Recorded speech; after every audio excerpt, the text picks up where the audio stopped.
2 সপ্তাহ পর চালু হলো জাতীয় চক্ষু বিজ্ঞান হাসপাতালের বহির্বিভাগ।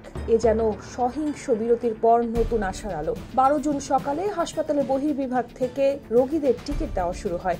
এ সময় চিকিৎসা সেবা নেওয়ার জন্য অপেক্ষা করতে দেখা যায় কয়েকশো রোগীকে।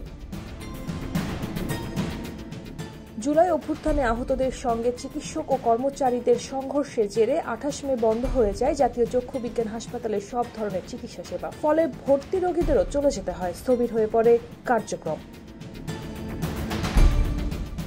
4 জুন হাসপাতালটি জরুরি বিভাগে সীমিত পরিসরে চিকিৎসা সেবা চালু হয়। 11 জুন অন্তত 80 জন রোগী চিকিৎসা পেয়েছেন জরুরি বিভাগে, সেই সাথে 5 জনের অস্ত্রোপচারও হয়েছে। জরুরি বিভাগের পর এবার বহির্বিভাগের কার্যক্রমও শুরু হওয়ায় আশার আলো ফিরে পেল নিম্নবিত্ত রোগীরা। মানিকগঞ্জের এক ব্যক্তি দীর্ঘ অপেক্ষার পর মায়ের চোখের চিকিৎসা করাতে আসেন। হাসপাতাল খোলায় তিনি খুশি, বলেন আমাদের মতো নিম্নবিত্তদের জন্য এই হাসপাতাল ভরসার জায়গা। আর যেন কোনো সমস্যা এটা বন্ধ না হয়, এই চাওয়া সরকারের কাছে।